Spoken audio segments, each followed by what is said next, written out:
अस्सलामुअलैकुम। मेरा नाम सैयद मोहम्मद चैनल पर बहुत बहुत खुश आमदेद स्वागत है। जो नए वो चैनल को ज़रूर सब्सक्राइब कर लें, वीडियो को लाइक एंड शेयर ज़रूर करें। बीपीएससी टीआरई 3.0 शिक्षक भर्ती, आज मैं आपको बताऊंगा कि 3.0 जो भर्ती आने वाली है अगस्त के महीने में, उर्दू, बांग्ला और संस्कृत के कितने पद खाली हैं, उसके लिए आपके पास क्वालिफिकेशन क्या होनी चाहिए, यानी कि पूरी की पूरी संपूर्ण जानकारी दूंगा। और मैं आपको बताऊंगा कि हर जिले में कितने पद अभी भी खाली हैं, उर्दू के कितने पद खाली हैं, बांग्ला के कितने पद खाली हैं और संस्कृत के कितने पद खाली, यानी कि आपको पूरी की पूरी जानकारी मिलने वाली है टीआरई 3.0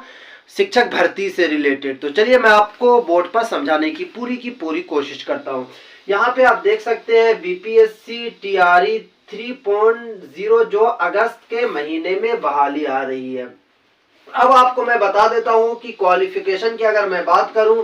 तो क्वालिफिकेशन में आपके पास बीएड, याद रखिएगा बीएड या फिर डीएलएड की आपके पास डिग्री होनी चाहिए, डीएलएड की डिग्री होनी चाहिए। बीएड या फिर डीएलएड में से एक आपके पास डिग्री होनी चाहिए। उसके बाद आपके पास सीटेट या फिर स्टेट आप क्वालिफाइड होनी चाहिए, यानी कि अगर आपने स्टेट निकाल लिया है या फिर आप सीटेट निकाल लिया है तो आप एलिजिबल हैं 3.0 जो शिक्षक भर्ती आ रही है उसके लिए एलिजिबल है। तो अब आपको याद रखना, अगर आप बांग्ला के लिए अगर आप फॉर्म भरने जाइएगा या फिर आप संस्कृत के लिए फॉर्म भरने जाइएगा या फिर आप उर्दू के लिए फॉर्म भरने जाइएगा तो आपके पास डिग्री की बात करूं तो बीएड या फिर डीएलएड में से एक कोर्स आपके पास कंप्लीट होना चाहिए। उसके साथ साथ स्टेट कंप्लीट या फिर सीटेट, यानी कि स्टेट या सीटेट में से अगर आपने एक एग्जाम भी क्वालिफाइड कर लिया तो आप 3 जो आ रही है बहाली अच्छे खासे पदों पर, उसके लिए आप एलिजिबल है। चलिए सबसे पहले मैं आपको बता देता हूं कि कौन से विषय के लिए कितने पद खाली हैं। देखिए जैसे मैं आपको उर्दू की बताने की यहाँ पे कोशिश करता, उर्दू के लिए जो बहाली है निकाली जाएगी 3.0 में 2000 से लेके 2500 पदों पर बहाली निकाली जाएगी।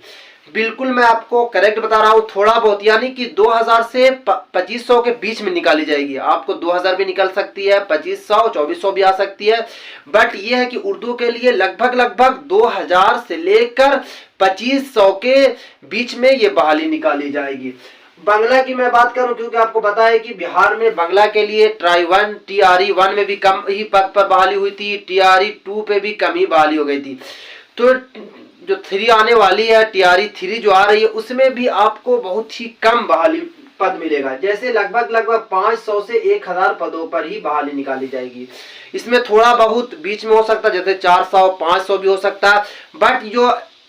रेंज जो निकल कर जो अंदर से आ रही है अपडेट यही आ रही है कि लगभग वही 500 से 1000 के बीच में होगी, ज्यादा बिल्कुल भी बहाली नहीं होगी, क्योंकि बांग्ला वाले बहुत ही कम कैंडिडेट रहते हैं। टीआरई 1 में भी काफी कम कैंडिडेट थे और टीआरई 2 में भी कम ही कैंडिडेट थे, तो टीआरई 3 में भी काफी कम पदों पर बहाली निकाली जाएगी बांग्ला के लिए। उर्दू के लिए बहुत ही ज्यादा पदों पर बहाली निकाली जा रही, क्योंकि आपको पता है कि टीआरई 1 में भी काफी पदों पर बहाली निकाली गई थी, टीआरई 2 पे भी काफी लंबी बहाली निकाली गई थी और टीआरई 3 पे भी अच्छे खासे पदों पर बहाली हुई, क्योंकि आप देख सकते हैं कि 2000 से लेके 2500 के बीच में बहाली निकाली जाएगी। तो अगर आपके पास बीएड या फिर डीएलएड की डिग्री है, प्लस में आप सीटेट क्वालिफाइड है या फिर स्टेट क्वालिफाइड है, तो आप एलिजिबल हैं। आप अभी से आपको मेहनत करना है, क्योंकि ये जो फॉर्म जो निकाला जाएगा सारी की सारी मैं आपको जानकारी दूंगा कि फॉर्म कब से भरा जाएगा, फॉर्म का लास्ट डेट कब होगा और ये बहाली रिजल्ट कब आएगा, पूरी जानकारी आपको इस वीडियो में आज मिलने वाली है। अब मैं संस्कृत की बात करूं तो संस्कृत के भी अच्छे खासे पदों पर बहाली निकाली जाएगी, लगभग वही जो आपको टीआरई 1 टीआरई 2 में निकाली उसी तरीके से लगभग वही 1500 से 2000 के बीच में, यानी कि कम भी हो सकता है और थोड़ा बहुत ज्यादा भी हो सकता है, बट ये है कि उर्दू के लिए ज्यादा बहाली निकाली जाएगी, उसके बाद संस्कृत के लिए बहाली निकाली जाएगी और नंबर 3 पे अगर मैं बात करूं तो बांग्ला के लिए, क्योंकि बांग्ला के कैंडिडेट काफी कम रहते हैं, इसीलिए सरकार जो है बांग्ला कम ही चूज करती है। बट ये है कि उर्दू और संस्कृत के लिए अच्छे खासे पदों पर बहाली हो, क्योंकि आपको पता है कि ट्राई 2 जो टीआरई 2 जो अभी एग्जाम हुआ तो आप देख 1 to 5 के लिए अच्छे खासे उर्दू पदों पर बहाली हुई, 6 to 8 के लिए भी अगर मैं बात करूं तो अच्छे खासे पदों पर बहाली हुई, 9 to 10 पे भी अच्छे खासे पदों पर बहाली हुई और 11 12 पे भी आप देख सकते हैं कि अच्छे खासे पदों पर बहाली हुई। तो यानी कि जो टीआरई 3 जो आने वाली है, इस पर भी अच्छे खासे पदों पर बहाली होगी, उर्दू एंड संस्कृत। चलिए अब मैं आपको बता देता हूँ फॉर्म की जो डेट है, फॉर्म भरना जो शुरू हो जाएगा आपको, वो फॉर्म जो है आपका शुरू हो जाएगा जून या फिर जुलाई के महीने में आपका फॉर्म शुरू हो जाएगा। आपको याद रखना, अभी से तैयारी करना शुरू कर देना, जून या फिर जुलाई के महीने से फॉर्म भरना शुरू हो जाएगा। लास्ट डेट भी आपका लगभग आप जुलाई लेकर चलना है, क्योंकि आपकी जो वैकेंसी जो निकाली जा रही है, ये वैकेंसी है अगस्त के महीने में आपकी वैकेंसी आ जाएगी, और इसका जो रिजल्ट आ जाएगा सितंबर के महीने में आपका रिजल्ट आ जाएगा। यानी कि अगस्त के महीने में ये बहाली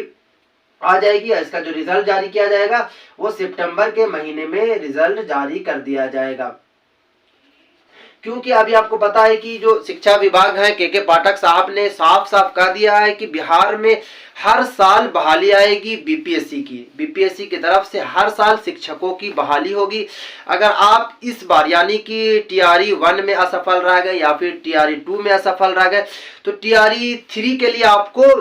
वेट करना है, इसके लिए आपको मेहनत करना है, क्योंकि आपको पता है कि 3 मरतबा आपको चांस मिलेगा। अगर आप एक मरतबा में फेल हो गए तो आपको टीआरई 2 के लिए वेट करना था, आपने उसके लिए एग्जाम दिया, बट टीआरई 2 में भी आपका अगर सिलेक्शन नहीं हुआ तो टीआरई 3 में आप एलिजिबल हैं। बट ये है कि अगर आप 3 मरतबा में भी आप सिलेक्शन नहीं हुआ तो फिर आप एलिजिबल नहीं है, फिर बीपीएससी की जो भी बहाली आएगी उसके लिए आप एलिजिबल नहीं है। तो 3 मरतबा सरकार की तरफ से 3 मरतबा का छूट है कि 3 मरतबा आप एग्जाम में बैठ सकते हैं और एग्जाम दे सकते हैं, और आप टीचर्स बन सकते हैं, उर्दू हो या फिर अरबी हो या फिर आप संस्कृत हो या फिर जिस भी विषय के लिए अगर आप चाहते हैं तो उस विषय के लिए आप 3 मरतबा एग्जाम दे सकते हैं। चलिए अगर मैं बात करूं सैलरी, तो आप सभी लोग जानते हैं कि सैलरी कितनी मिलती है, 42,000। तो स्टार्टिंग आपको सभी को पता है कि 40 से 42,000 जो टीआरई 1 या फिर टीआरई 2 में मिली थी, उसी तरीके से टीआरई 3 में भी मिलेगी। बट ये जो सबसे इंपॉर्टेंट, जो सबसे बड़ी खुशखबरी यही निकल कर आ रही है कि अगस्त के महीने यानी कि जून जुलाई से आपका प्रोसेस शुरू हो जाएगा, क्योंकि अभी सरकार जो है सारी बहाली देख रही है, सारे जिले से नियुक्ति मांग रही है, कौन से जिले में कितने पद अभी भी खाली हैं, स्कूल में कितने पद खाली हैं। तो यानी कि जैसे ही ये सारा का सारा डॉक्यूमेंट्स जमा हो जाता है, जिलावार लिस्ट बन जाती है कि कौन से जिले में कितनी, डिस्ट्रिक्ट में कितनी सीट अभी भी खाली है, उसके बाद फौरन आपकी बहाली का जो प्रोसेस है वो शुरू हो जाएगा। इसीलिए जून या जुलाई में इसका फॉर्म भरा जाएगा और अगस्त के महीने में आपका एग्जाम लिया जाएगा, और अगस्त के लास्ट या फिर फर्स्ट वीक सितंबर के आप इसका रिजल्ट को जारी कर दिया जाएगा। यानी कि हर साल बीपीएससी की तरफ से बहाली आएगी। बिहार सरकार नीतीश कुमार साहब ने भी कहा है, और जो शिक्षा विभाग है के पाठक ने साफ साफ कहा कि हर साल बिहार में बहाली आने वाली है, क्योंकि आपको पता है कि अभी स्कूलों में काफी पद खाली है, बहुत ही ज्यादा पद खाली। गाँव देहात में जैसे बड़े बड़े स्कूल जो 9 to 10 हो गया, फिर 11 12 हो या फिर 1 to 5, सभी में काफी पद खाली, सभी की बहाली हो जाएगी। पर उसके लिए आपको लगातार मेहनत करना पड़ेगा, क्योंकि मुझसे काफी मैसेज आ रहा था कि मोहम्मद भाई बताइए कि उर्दू या फिर बांग्ला या फिर संस्कृत के लिए कितनी बहाली आएगी। तो जिस तरीके से टीआरई 1 या फिर टीआरई 2 में आई थी, उसी तरीके से टीआरई 3 में भी बहाली आएगी। बट अभी से आपको मेहनत करना पड़ेगा, क्योंकि अगर आपको 2 अपॉर्चुनिटी आपको मिली थी टीआरई 1 और टीआरई 2 में, अगर आपका सिलेक्शन नहीं हुआ तो टीआरई 3 के लिए आपको दिन रात एक कर देना है, ज्यादा से ज्यादा मेहनत करना, और आपको टारगेट यही लेकर चलना है कि इस बार हमें हर हाल में एग्जाम को करेक्ट करना है। क्योंकि आपको पता है कि लगभग 6 से 7 लाख बच्चों ने फॉर्म भरा था, बट आपको पता है कि टीआरई 1 में बहुत ही कम बहाली हुई थी, 1 लाख कुछ हजार हुई थी, 70,000 के लगभग। टीआरई 2 में भी इसी तरीके से बहाली हुई थी, कम ही बहाली हुई थी। तो टीआरई 3 में भी 70 से यानी कि 1 लाख के लगभग बहाली निकाली जा रही है। तो उसके लिए आप एलिजिबल है, बट उसके लिए आपको अभी से मेहनत करना पड़ेगा, क्योंकि आपको पता है कि इस बार भी टीआरई 2 में कट ऑफ हाई गया था, और टीआरई 2 में भी कट ऑफ बहुत ही ज्यादा हाई गया था। टीआरई 1 में तो लगभग सही था, पर टीआरई 2 में काफी हाई गया था। तो टीआरई 3 में भी काफी हाई जाएगा, क्योंकि बच्चे काफी फॉर्म भर रहे हैं, सभी के पास बीएड या फिर डीएलएड की उनके पास डिग्री है, तो वो ज्यादा से ज्यादा मेहनत कर रहे हैं। तो आप भी ज्यादा से ज्यादा मेहनत कीजिए, और आप जो फ्यूचर में टीचर बनने का सपना देख रहे हैं वो अपना सपना पूरा कीजिए। तो ये थी आज की वीडियो। अगर अभी तक आपने इस चैनल को सब्सक्राइब नहीं किया तो चैनल को जरूर सब्सक्राइब कर ले, बेल आइकन को जरूर प्रेस करिए। थी आज की वीडियो। अस्सलाम वालेकुम।